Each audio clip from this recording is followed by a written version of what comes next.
नमो अरिहन्ताणं नमो सिद्धाणं नमो आयर्याणं नमो उवज्जायाणं नमो लोके सर्वसापूर्णम्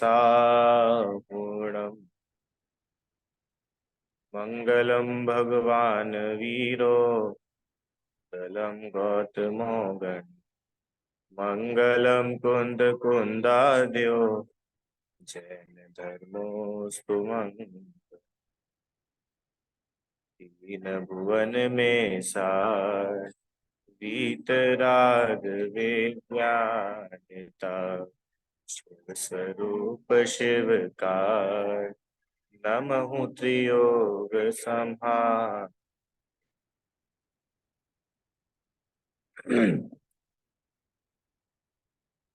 आज अक्षय तृतीया का वो पावन दिवस। आज के दिन दो अच्छे अच्छे काम हुए। क्या क्या कि एक तो महा आदिनाथ भगवान को जो 7 महीने आहार नहीं मिला, 6 महीने का तो उपवास और 7 महीने और 9 दिन, ऐसे 13 महीने और 9 दिन के बाद आज के दिन ऋषभ देव मुनिराज को आहार दान हुआ था। आज से ही दान तीर्थ का प्रवर्तन हुआ था। के दिन के पहले किसी को पता ही नहीं था दान कैसे दिया जाता है। कहानी पूरी है, आप लोगों ने पढ़ी भी होगी। अगर पूजन करी हो आज अक्षय तृतीया की तो पता होगा राजा श्रेयांश को कैसे स्वप्न आया था और फिर उन्होंने बाद में मुनिराज ऋषभदेव का पड़गाहन किया और गन्ने के रस से आहार दिया है। ठीक कहाँ पर हुआ थी? हस्तिनापुर में। हस्तिनापुर में राजा श्रेयांश ने मुनिराज ऋषभदेव को प्रथम आहार दिया था। अब प्रश्न है कि भैया गन्ने के रस से क्यों आहार दिया, जबकि अधिकांश जो तीर्थंकर होते हैं उनका तो खीर से आहार होता है पहला पारणा। इनका गन्ने के रस से क्यों हुआ? कि एक तो क्या है कि हस्तिनापुर का जो एरिया है ना, उस वहां पर गन्ने बहुत होते हैं। बहुत मतलब बहुत ही ज्यादा, बहुत ज्यादा गन्ने होते हैं। तो एक वजह तो ये हो सकती है गन्ने के आहार की, रस के आहार की। और दूसरी ये हो सकती है कि इतने दिनों का उपवास था, इतने दिनों का आहार नहीं था, तो गन्ने का रस एक अच्छा आहार माना जाता है। हालांकि वे तो तीर्थंकर थे, तो तीर्थंकरों के इतने विशेष शरीर में बीमारियां वगैरह नहीं होती है कि भैया बहुत दिन से उपवास था तो आप कोई तरल पदार्थ ही लो। पर फिर भी एक दान तीर्थ का प्रवर्तन हो, उस भावना से उन्होंने उसका आहार दिया। तो बस इतना संबंध है अक्षय तृतीया और गन्ने के रस का। बाकी गन्ने के रस पी करके हम अगर आज धर्म कर लेंगे तो ऐसा बिल्कुल भी नहीं। आपको पीना हो सो खूब पियो, आज ही क्या साल भर पियो, पर आज ही के दिन हम विशेष पिएंगे, ये ग्रहित मिथ्यात्व है। अपने को तो लगता है कि हम थोड़ा धर्म का काम कर, और क्या है, जब गन्ने का रस इक्षु रस का नाम ले ले फिर तो बात ही क्या। गन्ने का रस थोड़ा ऐसा लगता है कि अपन कुछ दूसरी चीज पी रहे, और इक्षु रस बोले तो हाँ अब थोड़ा धर्म का काम हो गया। क्यों? क्योंकि इक्षु रस पी रहे हो, और इक्षु रस को पीने की जगह इक्षु रस पान बोल दे तो फिर तो और बात ही क्या। ये सब ग्रहित मिथ्यात्व है। आप पांच इंद्री के विषय भोगों में पांच इंद्री के विषय पुष्ट करके हम धर्म मान रहे हैं, ये मिथ्यात्व है। कि नहीं नहीं, वो भगवान का भी तो उस दिन गन्ने के रस से आहार हुआ था तो हम गन्ने का रस पीते, ये अच्छी बात है। उसके पहले उन्होंने 13 महीने और 9 दिन उपवास भी तो किया था। वो किया क्या किसी ने? वो किसी ने नहीं किया। इससे अपने को समझ में आता है कि अपनी रुचि काय में है। अपनी रुचि ना उपवास में है, ना अपनी रुचि आहार दान में है, ना अपनी रुचि तीर्थंकर मुनिराज का आहार हुआ उसकी खुशी में है। अपनी रुचि तो गन्ने के रस में है। समझ में आया? तो ये विचार करना, एक बात तो ये बतानी थी। दूसरा, एक और क्या अच्छा काम हुआ था आज? 6 ढाला की रचना हुई। आज पूरी हुई थी 6 ढाला। कितने वर्ष हो गए? पता है कितने वर्ष हुए? 190 वर्ष आज पूरे हो गए। 190। 190 वर्ष पूरे हुए आज 6 ढाला के। सोचिए आप, इतना महान ग्रंथ और इतना गजब का ग्रंथ कि इसमें एक भी लाइन पंडित जी ने अपने मन से नहीं लिखी है। अभी मैं एक गोष्ठी सुन रहा था, 6 ढाला के ऊपर आ रही थी। तो उसमें उन्होंने बताया कि छह ढाला की एक एक पंक्ति पूर्वाचार्यों के जो ग्रंथ है वहां से ली हुई है। मतलब भाव उनके अपने हो सकते हैं, पर एक भी चीज ऐसी नहीं है जो पूर्व ग्रंथों में ना मिलती हो। कितनी चीजें तो एज इट इज है, बिल्कुल जैसी वहां लिखी है वैसी यहाँ लिखी है।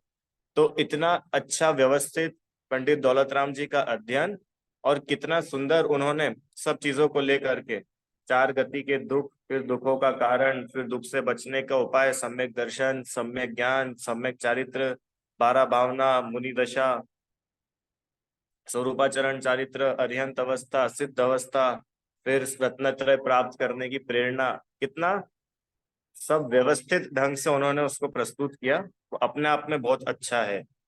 हम सब लोग भी छह ढाला का पाठ जरूर करें, और बहुत सरल लिखी हुई है, बहुत ज्यादा कठिन नहीं है। 150-200 साल पहले की है ना, तो बहुत ज्यादा कठिन भाषा नहीं है। सब लोगों को उसको जरूर पढ़ना चाहिए। और ये जो विषय अपन ले रहे हैं ना, अंतरात्मा परमात्मा, आत्मा परमात्मा, ये सब विषय भी छह ढाला में पंडित जी ने लिया हुआ है ना।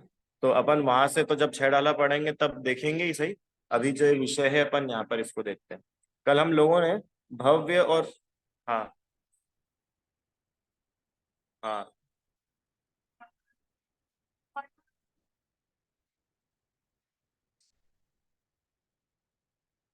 नहीं तीर्थंकर थे इसलिए हो पाए कि पहले के जीवों का यूं भी सहनन बहुत अधिक होता था।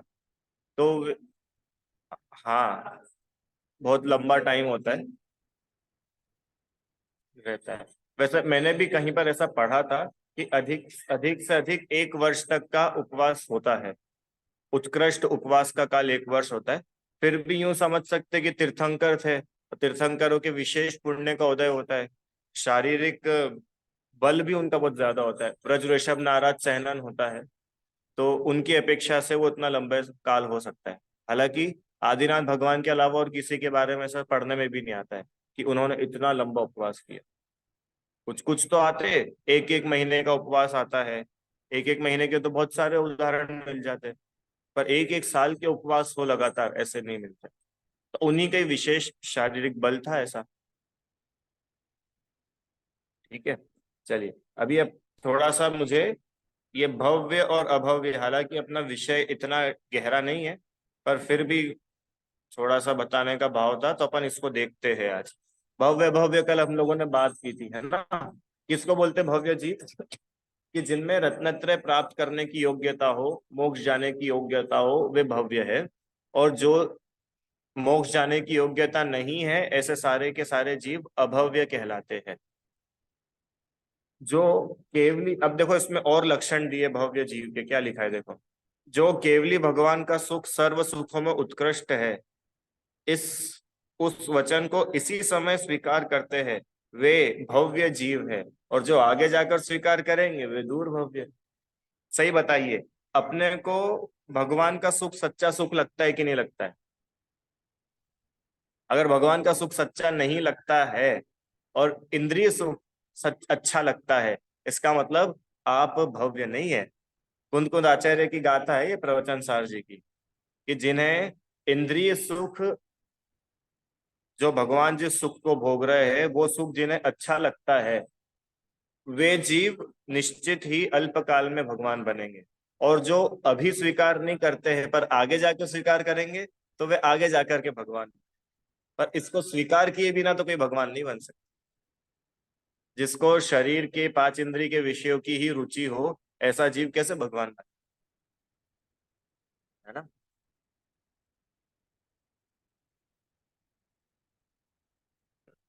आगे देखते हैं।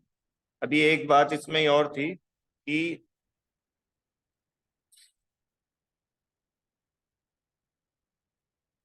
कितने ही भव्य जीव ऐसे हैं जो संख्यात समय में, कितने ही असंख्यात काल में, और कोई भव्य जीव तो ऐसे हैं जो अनंत काल बाद सिद्ध होंगे। चलो यहां तक तो समझ में आता है। इसके आगे देखो क्या लिखा है। और कुछ भव्य जीव तो ऐसे हैं जो अनंत काल में भी सिद्ध नहीं होंगे। तो क्या गजब बात है, जब वो सिद्ध होंगे ही नहीं तो फिर उनको अभव्य बोल देते हैं। क्यों? यहाँ तक तो चलो समझ में आया था कि थोड़े टाइम में मोक्ष चले जाएंगे, असंख्यात काल के बाद चले जाएंगे। अनंत काल के बाद भी चले जाएंगे तो चलो ठीक है भाई, उनमें कैपेबिलिटी है, कभी ना कभी तो जाएंगे। वे तो ऐसा बोल रहे हैं कि कोई जीव ऐसे भी है जो भव्य तो है पर अनंत काल तक सिद्ध नहीं होंगे, पर है भव्य, पोटेंशियल है उसमें, पर वो अनंत काल में भी कभी सिद्ध नहीं बनेगा। तो फिर अभव्य कौन होता है? कि अभव्य तो वो जीव है कि उसमें पोटेंशियल ही नहीं है। इसमें इन्होंने एग्जाम्पल दिया शास्त्र में, जैसे सोना होता है ना, सोना, सोना खदान में से निकलता है। अब वो खदान में जो सोना है वो तो मिट्टी से, कीचड़ से, सबसे बिल्कुल रंगा हुआ है, बिल्कुल पैक है। तो वो जो सोना है, वो सोना भले ही संख्यात वर्ष बाद बाहर निकले, असंख्यात वर्ष बाद बाहर निकले, या अनंत काल के बाद भी बाहर निकले, तो भी उसमें पोटेंशियल है स्वर्णत्व का। समझ में आया? तो ऐसे ही कितने ही जीव ऐसे हैं जो अनंत काल तक भी सिद्ध नहीं बनेंगे, फिर भी वे भव्य। ये एक बात थी, क्योंकि कल ऐसी बात आई थी ना कि भाई भव्य तो निश्चित ही मोक्ष जाएंगी। तो यहाँ ऐसा कल आज ही मैंने सुबह पढ़ा कि भव्य भी मोक्ष चले जाएंगे, ऐसा नहीं, योग्यता है उसमें। देखो, यहाँ कोई नियम नहीं है कि भव्यत्व की शक्ति रखने वाले सभी जीवों को उसकी व्यक्ति होना चाहिए। शक्ति और व्यक्ति मतलब समझ में आए? एक तो पोटेंशियल और एक उसका एक्सप्रेशन। जैसे हम में और आप सब में भगवान बनने की शक्ति है, तो क्या हम और आप सब अभी भगवान बन गए क्या? कि भगवान बने नहीं है। फिर भव्य किस आधार पे बोल रहे कि भगवान बनने की शक्ति है, सम्यक दर्शन ज्ञान चारित्र प्रकट करने की शक्ति है, इसलिए भव्य कहलाते हैं। और जो अनंत काल में भी सिद्ध नहीं होगा वह अभव्य के तुल्य ही है। ये प्रश्न किया कि भैया जो भव्य जीव अनंत काल में भी सिद्ध बनेगा ही नहीं, तो उसको फिर अभव्य ही बोल दो, भव्य क्यों बोलते हो? उत्तर दिया कि नहीं, वो अभव्य नहीं है। क्यों? क्योंकि उसमें भव्यत्व शक्ति है। जैसे कनक पाषाण, कनक मतलब सोना, सोने का जो पत्थर है, पाषाण को जो कभी भी सोना नहीं बनेगा, अंध पाषाण नहीं कह सकते। वो पत्थर है, वो कभी भी सोने के फॉर्म में खदान से निकल के बाहर आएगा ही नहीं अनंत काल तक।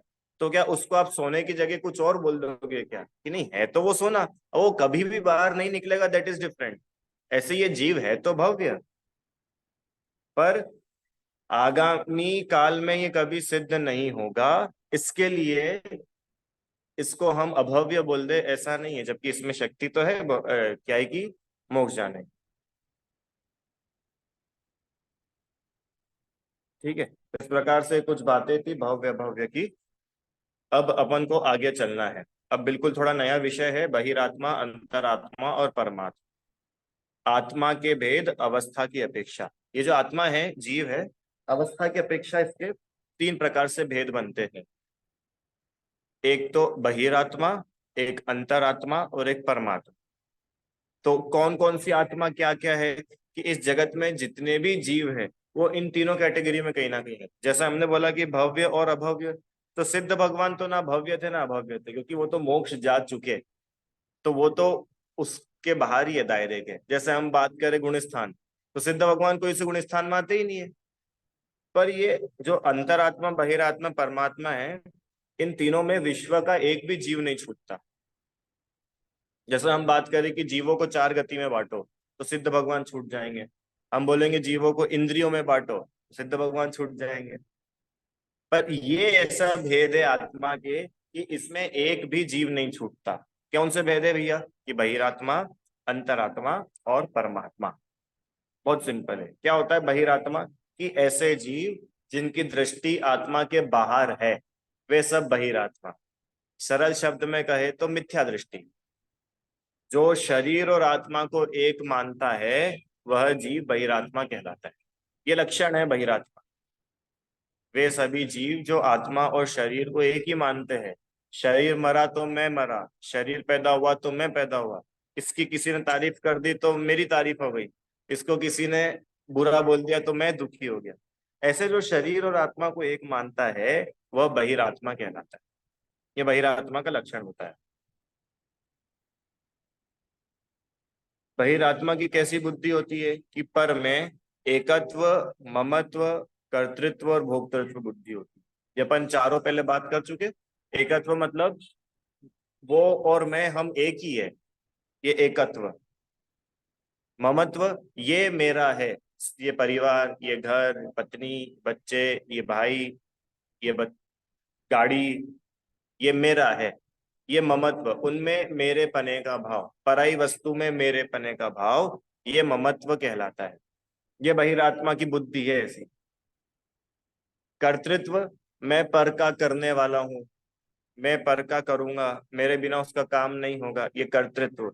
और भोक्तृत्व, भोगने वाला, मैं उसको भोगता हूँ, है ना। ऐसे ही पर वस्तु में एकत्व ममत्व बुद्धि होना, ये बहिरात्म पने का लक्षण।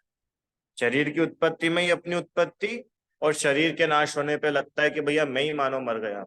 शरीर बीमार हुआ तो इसको ऐसा लगता है कि मैं ही बीमार हो गया। अच्छा बताओ, आत्मा बीमार होता है कि नहीं होता है? आत्मा में कोई बीमारी होती है? बोलिए आप लोग, आत्मा में कोई बीमारी होती है क्या? नहीं होती।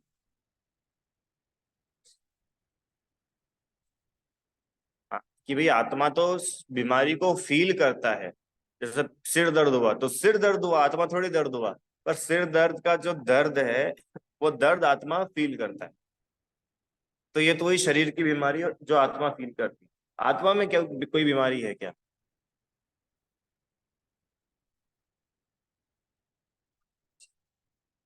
हाँ, है बीमारी। मोह राग द्वेष, ये आत्मा की बीमारियां है, ये बीमारी है। पर ये बहिरात्मा तो क्या करता है, चलो मोह राग द्वेष को भी अपना माने तो वहां तक तो फिर भी समझ में आता है कि भैया मोह राग द्वेष के परिणाम मुझ में होते और नहीं होने चाहिए। पर ये जो शरीर की बीमारी है, शरीर में अपना पना, ये तो अलग ही दिख रहा है, बाहर है, दूसरा है, पर है। फिर भी पर वस्तु में अपना पना मानना, ये बहिरात्म पने का लक्षण, ये मिथ्यात्व है।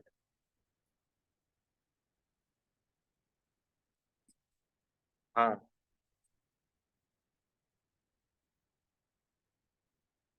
हाँ। हाँ सही है ना, डेली लाइफ में तो कोई सोचते ही नहीं है। और अरे जो जो देखो, जो धर्म नहीं पढ़ता है वो तो सोचता ही नहीं है। जो धर्म पढ़ता भी है, वो भी सोच ही ले, ऐसा जरूरी नहीं है। हाँ, फील नहीं हो पाता है फुल टाइम कि भैया मैं आत्मा नहीं हूँ, मैं शरीर नहीं हूँ। चलो पढ़ तो हमने लिया, पर वो बार बार फील नहीं हो पाता है। देखो, दो बातें हैं। एक तो होती है श्रद्धा, और एक होता है ज्ञान। ये दो अलग अलग गुण हैं आत्मा के। और दो अलग अलग गुण है मतलब दोनों का काम भी अलग अलग होता है। जैसे मैं आत्मा हूं, ये तो हुई मेरी श्रद्धा, और मेरे को ये याद रहे कि मैं आत्मा हूं, ये हुआ ज्ञान। जैसे आप लड़की हो, ये श्रद्धा है अपने, पर मुझे ये याद रहे मैं लड़की हूं, ये ज्ञान। अब ये दोनों अलग अलग काम करते हैं। और अपन क्या चाहते हैं कि जैसी हमारी श्रद्धा है, वैसा ही हमारा ज्ञान फुल टाइम चलता रहे। हमारे ज्ञान में भी बार बार यही थॉट चलता रहे कि मैं शरीर नहीं हूँ, मैं शरीर नहीं हूँ। ये रॉन्ग एक्सपेक्टेशन है। कैसे रॉन्ग एक्सपेक्टेशन है? कि श्रद्धा अलग है और ज्ञान अलग है।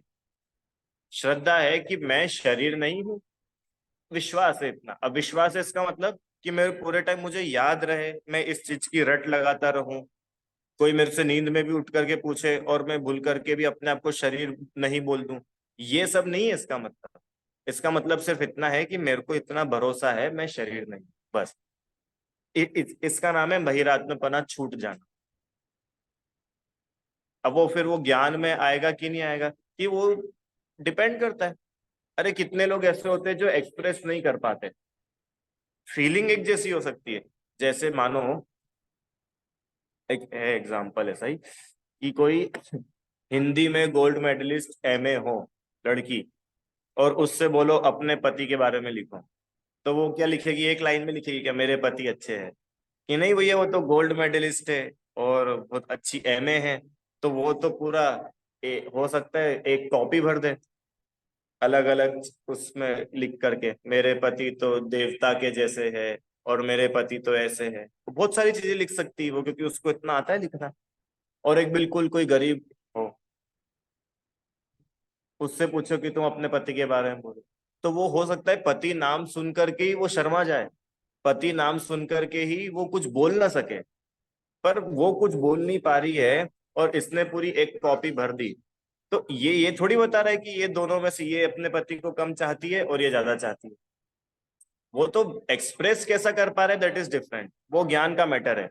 पर श्रद्धा देखो दोनों की, तो दोनों की श्रद्धा है एक जैसी क्या, ये मेरे पति है। समझ में आया? ऐसे बच्चे के लिए देख लो आप, बच्चा हो मान लो छोटा बच्चा, तो एक अमीर हो कोई बहुत अमीर महिला, उसका छोटा बच्चा हो, और एक बिल्कुल गरीब कोई फुटपाथ पे कोई हो, उसका छोटा बच्चा हो। तो हो सकता है कोई अपने बच्चे को इंग्लिश में लोरिया सुनाती हो, कोई अपने बच्चे को मोबाइल में दिखाती हो, कोई क्या करती हो, और कोई अपने बच्चे को धूल में खिलाती। तो वो बाहर की चीजें डिफर कर सकती है। कोई उनसे बोलो कि अपने बेटे के बारे में बताओ, तो वो बहुत अच्छा अच्छा बता भी सकती है और ये कुछ भी ना बता पाए। पर जो वो फुटपाथ वाली महिला है और ये जो महलों वाली रानी है, इन दोनों से की श्रद्धा में बच्चे के प्रति जो माँ की फीलिंग है, वो फीलिंग में कितना डिफरेंस है। वो फीलिंग बिल्कुल एक जैसी। समझ में आया?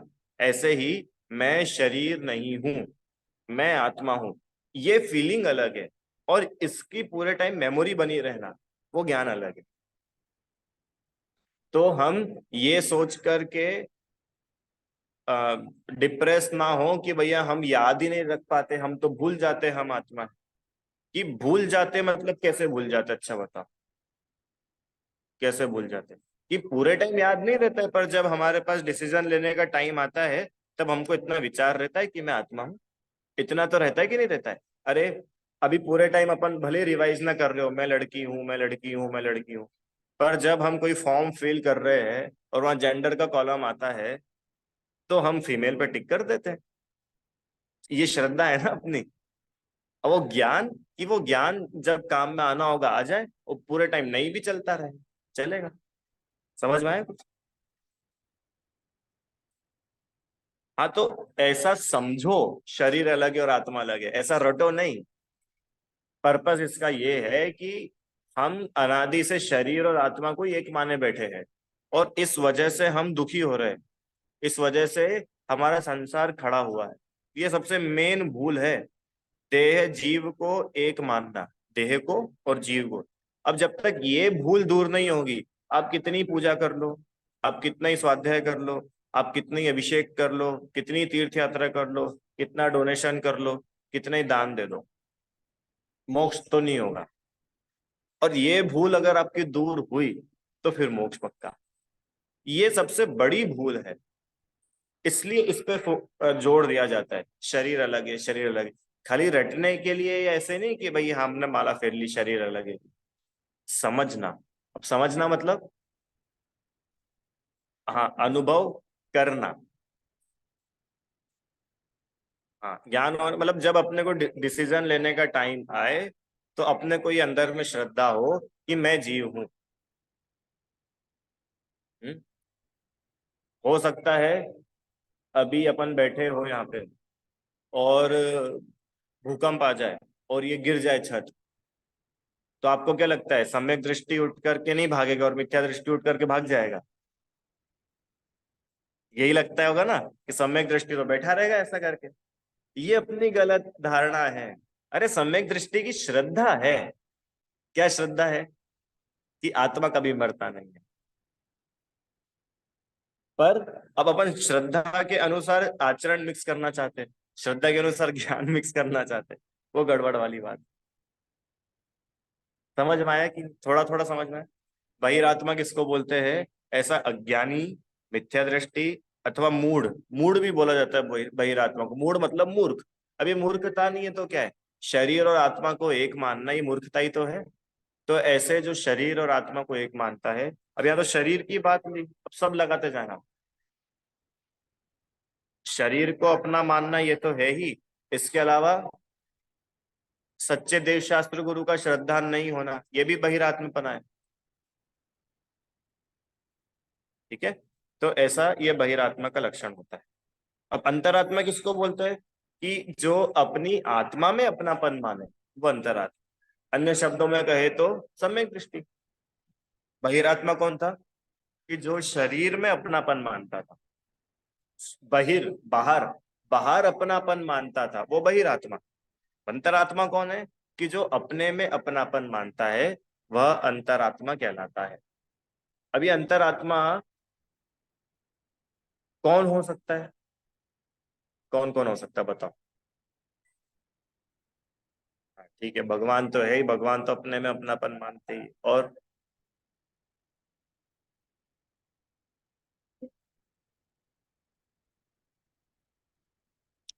सोचो,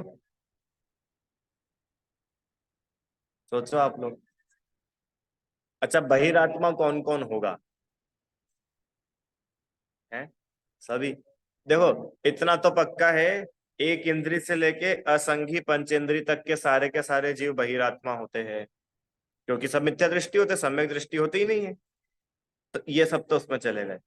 अब संघी पंचेंद्रिय में चारों गतियों के जीव आ जाते हैं। नारकी भी आ जाते हैं, तिर्यंच भी आ जाते हैं, देव भी आ जाते हैं, मनुष्य भी आ जाते हैं। तो आपको क्या लगता है, नारकी बहिरात्मा होते हैं कि नहीं होते? होते। नरक में जो नारकी रहते हैं वो शरीर और आत्मा को एक मानते होंगे कि नहीं मानते? मानते होंगे। मिथ्या दृष्टि नारकी होते हैं, मिथ्या दृष्टि देव भी होते हैं, तिर्यंच भी होते हैं, मनुष्य भी होते हैं। ठीक है। अब अंतरात्मा कि जो अपने आत्मा में ही अपनापन माने, क्या ऐसे कोई नारकी होते होंगे? रहे नरक में रहे, बिल्कुल मार काट चल रही है, हैरानी मची हुई है, और अपनी आत्मा में अपनापन मानता हो, ऐसा होता होगा? हाँ। नरक से तीर्थंकर बन रहे कि नहीं बन रहे निकल करके जीव? राजा श्रेनिक और रावण, ये नरक में है कि नहीं अभी? और है। आपको मालूम, नरक में असंख्यातों नारकी ऐसे है जो शरीर और आत्मा को अलग अलग मानते हैं। असंख्यात नारकी है। मनुष्यों से ज्यादा सम्यक दृष्टि नारकी होते हैं। मनुष्य तो जरा से होते हैं, उंगली पे गिनने जितने। और नारकी असंख्यात सम्यक दृष्टि होते हैं। और लगता कैसा है? क्या मारदाड़ मचा रहे, बताओ। अपन तो कम से कम शांति से बैठे, ये तो मार रहा है, दूसरे नारकी को देख करके मार रहा है। ये कैसे सम्यक दृष्टि हो सकता है? कि सम्यक दृष्टि मतलब पता है आपको क्या है? सम्यक दृष्टि मतलब, सुनो भाई, सम्यक दृष्टि मतलब मुझे आत्मा अच्छा लगता है, इसका नाम है सम्यक दृष्टि। आत्मा की रुचि होना। रुचि आंटी, रुचि मतलब क्या होता है बोलो? लगन होना, इसका नाम है सम्यक दर्शन। बस छड़ाला में लिखा है पंडित जी ने एक लाइन में, पर द्रव्यंते भिन्न आप में रुचि, इसका नाम है सम्यक दर्शन। और अब बताओ और क्या चाहिए? कहाँ है कठिन सम्यक दर्शन? मैं अपने आप को चाहने लग जाऊं, मैं अपने आप को अच्छा लगने लग जाऊं, मुझे मैं ही, मेरी मुझसे ही लगन हो जाए, इसका नाम सम्यक दर्शन। असंख्या तो नारकी हो जाते। मेरा अपनापन मुझ में, अब वो शब्द अलग अलग है। पर द्रव्यों से भिन्न आत्मा में रुचि, ये एक शब्द हो सकता है। लगन एक शब्द हो सकता है। अपने आत्मा में ही अपनापन होना, ये कुछ एक शब्द हो सकता है। तो इसका नाम है बस सम्यक दर्शन। एक लाइन का।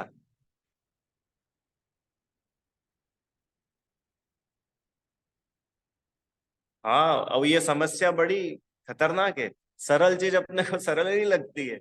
अपने को क्या लगता है, ऐसा थोड़ी कोई ऐसे होता है कि सम्यक दर्शन, हमने तो बचपन से इतना सुना है इसके बारे में, और कोई ऐसा थोड़ी हो जाता है एक लाइन में। एक लाइन में ही होता है। वो अपन मानते नहीं है ना, समस्या ये है। अब आप सोचो ना, वो शेर को क्या हुआ होगा?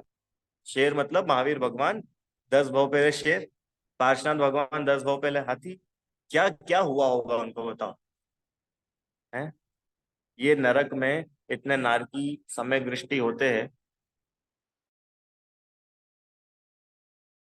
में लेते हैं, नरक में सम्यक दर्शन प्राप्त हो जाता है। जैसे राजा श्रेणी तो सम्यक दर्शन के साथ नरक में गए थे। मतलब मनुष्य पर्याय में ही वो सम्यक दृष्टि हो गए थे, और वो नरक में गए थे, क्योंकि पहले ही उन्होंने नरक का बंद कर लिया था। पर कितने नारकी ऐसे होते हैं जो मिथ्या दृष्टि पैदा होते हैं नरक में, और बाद में सम्यक दर्शन हो जाता है। नारकियों को तो कोई दिव्य ध्वनि सुनने को नहीं मिलती है नरकों में। नरक में कोई तीर्थ क्षेत्र नहीं होते। नरक में क्या होता है बता? महाराज जी होते होंगे वहां पे, नारकी आहार देते होंगे, जिनवाणी का स्वाध्याय करते होंगे, टाइम फिक्स होगा 8:30 से 9:15, सब नारकी लड़ाई झगड़ा बंद करके स्वाध्याय करेंगे। कुछ भी नहीं होता है वहां तो फिर सम्यक दर्शन हो कैसे रहा है वहां? असंख्या तो नारकियों को हो रहा है। कैसे हो रहा है? अपने में अपनापन मानते हैं। अब देखो, बस खेल यहीं से शुरू होता है। जिसने अपने में अपनापन मानना शुरू कर दिया, अब उसको दूसरी चीजों से डिटैचमेंट होता ही होता है।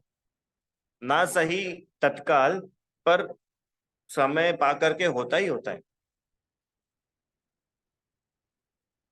ठीक है। तो ये जो अंतरात्मा है, ये अंतरात्मा करता क्या है? कि भेद विज्ञान के बल से आत्मा को देह आदि से भिन्न ज्ञान और आनंद स्वभावी जानता है, मानता है, अनुभव करता है। देखो क्या क्या लिखा है वापस। भेद विज्ञान के बल से, भेद विज्ञान क्या होता है? हाँ, डिसीजन मेकिंग, मतलब विचारों करके, लॉजिक से। जैसे अभी अपन ने पढ़ा ना, बालबो देख में ही पढ़ा था, शरीर मुर्दा जानता देखता नहीं है, आत्मा जानता देखता है। इसका मतलब शरीर में ज्ञान नहीं है, आत्मा में ज्ञान है। ये भेद विज्ञान। ऐसे भेद विज्ञान के बल से आत्मा को देह आदि से भिन्न, आत्मा को मतलब खुद को, शरीर से, और आदि में क्या क्या आएगा? सभी चीजें, कपड़े, बैंक बैलेंस, घर वाले, पत्नी, बच्चे, भाई बहन, दादा दादी, परिवार, दोस्त, गाड़ियां, सोने चांदी के हार, आप लोगों के ये सब देह आदि में सब आ गई है। ये देह आदि से भिन्न कैसा है आत्मा? ये ज्ञान और आनंद स्वभाव है। ऐसा स्वयं जानता है, ऐसा ही मानता है, और ऐसा ही अनुभव करता है। ये करता है अंतरात्मा। अब ये पढ़ने में अपने को हो सकता है थोड़ा कठिन लग रहा हो कि भैया तो बहुत कठिन प्रोसेस लिख दिया आपने, चार चार पॉइंट्स में। पहले तो भेद विज्ञान शब्द इतना खतरनाक है, इस भाव में तो नहीं कर पाएंगे। क्यों? अब कभी अगले भाव में चौथे काल में जन्म होगा, तीर्थंकर का समोच्चरण मिलेगा, है। हमको भी कोई ऐसा आकाश से उड़ते हुए दो मुनिराज आएंगे, और वो हमको ऐसे संबोधन करेंगे, तो हम थोड़ी बहुत समझ पाएंगे। अभी थोड़ी कर सकते। क्यों? अभी अभी नहीं कर सकते ना अपन। बोलो कर सकते कि नहीं अभी? ये जो यहाँ पे इतनी बातें लिखी है, 4 पॉइंट्स, ये चारों बातें अभी तो नहीं हो सकती ना। अभी हो सकती है, अभी, इतनी देर में। ये प्रोसेस तो बहुत बड़ी दिख रही है। ये प्रोसेस को बड़ा करके बताया है। देखो आपको एक एग्जांपल देता हूँ। आप लोगों ने रसगुल्ला खाया है कभी? रसगुल्ला है, सभी लोगों ने खाया होगा ना। तो वो रसगुल्ला अपन ने कटोरी में से लिया, चम्मच में, और खाया। अब खाते से ही रसगुल्ले को मीठा जानना, रसगुल्ले को मीठा मानना, और रसगुल्ले को मीठा अनुभव करना कितना टाइम लगता है? बोलो कितना टाइम लगता है?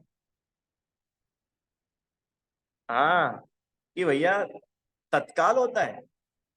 ऐसा नहीं कि हाँ अभी हम खाएंगे, फिर चबाएंगे, और फिर 15-20 लोग रसगुल्ले की तारीफ करेंगे, और फिर हम रसगुल्ले के बारे में गूगल पे पढ़ेंगे ये रसगुल्ला क्या होता है, फिर सब उसके बारे में पूरी सारी इंफॉर्मेशन इकट्ठी होगी। हाँ, अब मजा आया रसगुल्ले का। इतना टाइम लगता है क्या? तत्काल होता है। ऐसे ही अब कितना जल्दी भेद विज्ञान होता है रसगुल्ले का मजा लेने के लिए। आप लोगों ने रसगुल्ले का मजा लिया कि नहीं पहले? हाँ तो बोलो। लिया ना? तो रसगुल्ले का मजा लिया तो भेद विज्ञान के साथ लिया कि नहीं लिया? देखो भेद विज्ञान बताते हैं, रसगुल्ला खाते खाते कैसे भेद विज्ञान किया था।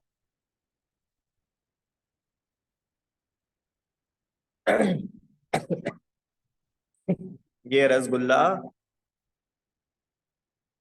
पसंद है, गुलाब जामुन पसंद नहीं है, तो रसगुल्ला खाना है, गुलाब जामुन नहीं खाना है। ये भेद विज्ञान किया था। हाँ, किया था कि नहीं किया था? रसगुल्ले को झट से निगलना नहीं है, आराम से सॉफ्ट सॉफ्ट है, चबाना है। ये भेद विज्ञान। भेद विज्ञान मतलब क्या करना और क्या नहीं करना, इसका डिसीजन लेने की क्षमता। बोलो ये एक रसगुल्ला खाने में भी अपन इतनी कर पाते कि नहीं कर पाते? चाय बनाने में कर पाते हो कि नहीं? आप लोग चाय बनाते हो? बिना भेद विज्ञान के चाय नहीं बन सकती है। बिना भेद विज्ञान के चाय बना के बताओ एक बार, कल बनाना सुबह सुबह, बिना भेद विज्ञान के चाय। कितना भेद विज्ञान रहता है अपने को। तपेली में ही बनाते हो, गिलास में नहीं बनाते हो, गैस पर ही बनाते हो, फ्रिज में रख के नहीं बनाते हो, हैं। शक्कर ही डालते हो, नमक नहीं डालते हो। ये भेद विज्ञान नहीं है तो क्या है। क्या करना और क्या नहीं करना बोलो। अब भेद विज्ञान करना सरल है कि कठिन है। और आप बोलते हो कि कितना कठिन शब्द है, हमसे तो होता ही नहीं भेद विज्ञान। हर समय अपन भेद विज्ञान करते हैं। मूंगफली खाते हो, कितना भेद विज्ञान करते हो। छिलका अलग करना है और वो मूंगफली का दाना खाना है। केला खाते हो कि नहीं खाते हो। खाते हो। क्या करते हो केला खाने में। अच्छा बताओ रुचि आंटी, केला कौन से कलर का होता है। पीला कि हरा। दोनों होते हैं। और सफेद। सफेद तो नहीं होता ना। केला कौन से कलर का होता है। हरा और पीला ही होता है। तो फिर अब से हम एक काम करेंगे कि जो हरा और पीला दिख रहा है आपको वो हम आपको दे देंगे, और जो अंदर का सफेद सफेद है वो आप मुझे दे देना, क्योंकि आपके लिए तो केला पीला या हरा है। क्या है कि केला क्या है, कि केला तो वो अंदर का है। बाहर तो पैकिंग है उसकी, चाहे हरा हो चाहे पीला हो। दिखता बाहर से है, पर अपना भेद विज्ञान चलता है कि नहीं चलता है। बोलते भले ही पीला पीला केला, हरा केला, पर वो उसको निकाल के अंदर का सफेद खाया जाता है। बोलो केला खाना आता है कि नहीं अपने को। सब काम करना आता है, इसका मतलब भेद विज्ञान तो अपने को आता है करना। अब ये पहले स्टेप तो अपन पार हुए कि नहीं हुए। बोलो फिर अपन दूसरी पाएंगे। अभी अपने को करना है सम्यक दर्शन। कितनी देर बची है। 7 मिनट बचे हैं। समझ में आई दीदी। सबसे पहली बात क्या बोली। भेद विज्ञान। भेद भेद विज्ञान का बल मतलब भेद विज्ञान द्वारा, भेद विज्ञान से। अब भेद विज्ञान करेंगे जब भी तो आत्मा और शरीर अलग अलग दिखेगा। भेद विज्ञान करेंगे जब भी तो केला और अंदर का अलग अलग लगेगा। भेद विज्ञान करेंगे जब भी तो मूंगफली और छिलका अलग अलग लगेगा। बिना भेद विज्ञान के कैसे हो जाएगा। विज्ञान मतलब विशेष ज्ञान। भेद मतलब डाइवर्सिफाई करना, क्लासिफाई करना, अलग अलग करने वाला जो ज्ञान है वो भेद विज्ञान। और ये अपन हर समय करते हैं। हर समय आप घर से निकलते हो बाजार जाने के लिए, पूरे टाइम भेद विज्ञान चलता है कि नहीं चलता है। ये दुकान पे जाना है, इस दुकान पे नहीं जाना। पिछली बार इस दुकानदार ने अपने को ठग लिया था, अब इस क्या नहीं जाएंगे, इस क्या जाएंगे। कितना भेद विज्ञान करते हैं। समझ में आया? अब आगे, जब ये सब भेद विज्ञान करते हैं तो ये सारा भेद विज्ञान कहाँ चल रहा था। दूसरी चीजों में, जो अपन ने अभी दूसरे एग्जाम्पल्स दिए। पर यहाँ अपनी बात क्या चल रही है, अंतरात्मा क्या करता है कि आत्मा को और शरीर को भिन्न जानता है। कैसे भिन्न जानेगा। भेद विज्ञान से। भेद विज्ञान से मतलब कि भाई आत्मा के लक्षण जानता है कि आत्मा ज्ञान और आनंद स्वभावी है। अबे ये यहाँ के शब्द है। अपन न्यू जनरल देखो तो आत्मा और शरीर को मेरे को अलग अलग जानना है, तो मैं कैसे जानूंगा कि भाई कुछ ऐसी चीजें होंगी जो शरीर में पाई जाती है, कुछ ऐसी चीजें होंगी जो आत्मा में पाई जाती है। अब मैं देखूंगा कि ये चीज किसमें, ये किसमें, और दोनों को अलग अलग करूंगा। अरे अपन दो चीजों को ऐसे ही तो छांटते हैं ना। हाँ। आप जिससे घर में अपन कोई सफाई करते हैं, क्या बोलते हैं उसको, अनाज बीनते हैं, तो अनाज बीनते हैं तो क्या करते हैं, सेपरेशन करते हैं ना। कैसे सेपरेट करते हैं कि ये गेहूं है, ये कंकड़ है। तो आपको गेहूं की भी पहचान है, कंकड़ की भी पहचान है। तो गेहूं और कंकड़ वेद विज्ञान के बल से गेहूं को कंकड़ आदि से भिन्न जानते हैं। अब गेहूं कैसा है कि गेहूं ऐसा छोटा होता है, येलो कलर का होता है, ऐसा शेप होता है। ये गेहूं की पहचान है। तो गेहूं की पहचान जानकर अपन ने गेहूं को बाकी चीजों से अलग करा। ठीक है। ऐसे ही आत्मा की पहचान जानकर आत्मा को शरीर आदि से अलग किया, अलग जाना, अलग माना, अलग अनुभव किया। अब क्या है भैया आत्मा की पहचान, ये बताओ। देखो यहां पर है ना, शरीर की पहचान भी लिख सकते थे, यहाँ पर आत्मा की क्यों पहचान लिखी। हाँ कि भाई पहचानना आत्मा को है, हमको शरीर को थोड़ा ना जानना है। अरे एक आत्मा को अपना जान लिया, फिर दुनिया में तो ढेर सारी चीज है, वो सभी अपने आप अलग हो गई। इसलिए वहां पर उन्होंने लिखा कि आत्मा को जानकर। कैसा है आत्मा? ज्ञान और आनंद स्वभाव। दो ही शब्द लिखे, ढेर सारी चीजें हैं। ज्ञान आत्मा में पाया जाता है। कितने लोग ऐसा बोलते हैं कि भैया वो आत्मा जानने में ही नहीं आ रहा है, आत्मा जानने में ही नहीं आ रहा, समझ ही नहीं आता है कौन है आत्मा। तो एक उसमें उन्होंने लिखा ग्रंथ में कि भाई तुम ये जो प्रश्न कर रहे हो कि मेरे को आत्मा समझ नहीं आ रहा, ये प्रश्न कौन कर रहा है? ये आत्मा ही तो है जो प्रश्न कर रहा है। मेरे को ये समझ में आया, मेरे को ये समझ में नहीं आया, तो ये मैं समझ चुका हूं, ये मेरे को समझ नहीं आ रहा है। ये कौन जान पा रहा है इतना सब? शरीर तो जानता नहीं है, दिमाग तो जानता नहीं है, आत्मा ही तो जानता है, और वही आत्मा तो तुम हो। अभी अपन एक्चुअली क्या चाहते हैं? कोई एक बिल्कुल इमेजिनरी किसी आत्मा को चाहते हैं कि मैं किसी के बारे में सोचूंगा, और फिर एक गुफा आएगी, वो गुफा क्रॉस करूंगा, और फिर एक बहुत उजाला दिखेगा, बादल दिखेंगे, और फिर वहां पे कोई एक ऐसी अलग से लाइट होगी। वो आत्मा के दर्शन जिस दिन मेरे को हो जाएंगे, तब मैं धन्य हो जाऊंगा। अरे ऐसी आत्मा होती नहीं है। आत्मा में रस नहीं, रूप नहीं। तो जब रूप होता ही नहीं है, तो आपको कलर्स में कहाँ दिखेंगी आत्मा? जय श्री आंटी, कहाँ दिखेगी आत्मा? कि आत्मा का जो नेचर है वहां आत्मा दिखेगी। ज्ञान आत्मा का स्वभाव है। आप जो जान रहे हो ना, ये जानना ही आत्मा दिखा रहा है। आप लोगों ने पूजा पढ़ी है? अभी मैं लाइन बोलूंगा तो आप लोग झट से साथ में गाओगे। ज्ञान की प्रतिपल उठे तरंग, झांकता उसमें आत्म राम। अरे आबाल सभी गोपाल, सुलभ सबको चिन्मय अभिराम। ज्ञान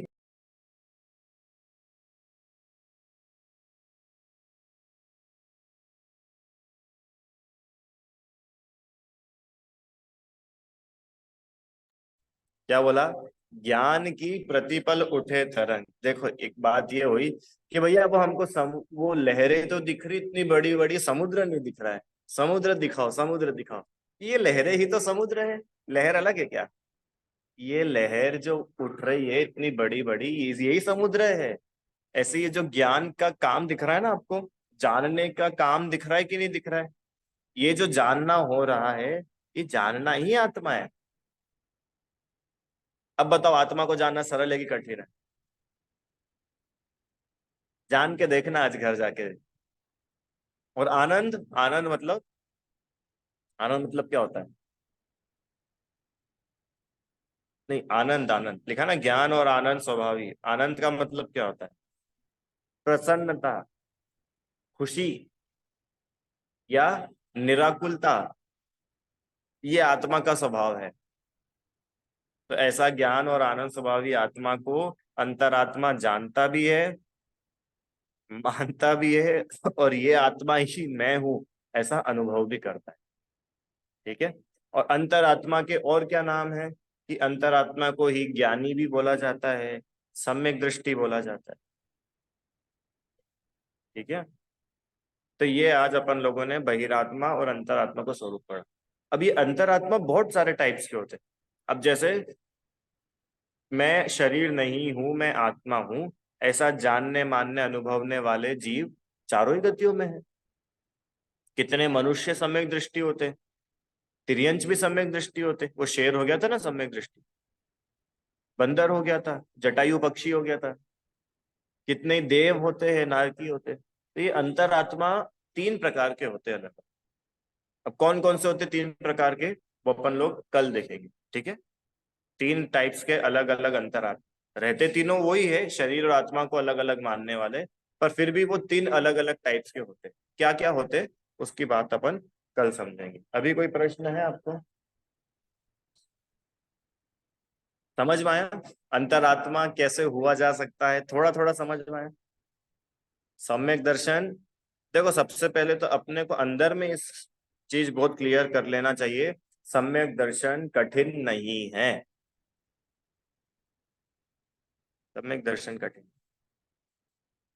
जो ये पहले विश्वास करेगा उसको सरलता से हो जाएगा, और जो ये विश्वास ही नहीं करेगा उसको तब क्या होगा? ये विश्वास तो हो कम से कम अपने अंदर। सम्यक दर्शन कठिन। तुम सम्य शिखर जी का पहाड़ के नीचे खड़े हो जाओ, बोलो बड़ा कठिन है, बड़ा कठिन है, अब तुम्हारी कभी वंदना नहीं हो पाएगी, तुम भूल जाओ। है। ठीक है। विचार करना हो आगे का अपन कल देखेंगे। हे वाणी भारती तो ही जपू दिन रैन, जो तेरी शरणा गए सो पावे सुख चैन। जा वाणी के ज्ञान से सूझे लो कालो, सो वाणी मस्त हो सदा ते प्रभु।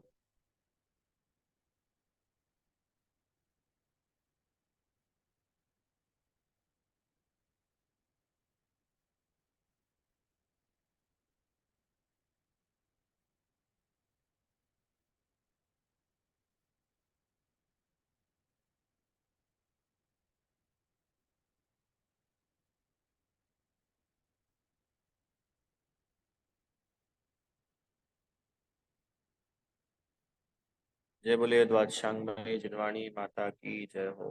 महान जैन धर्म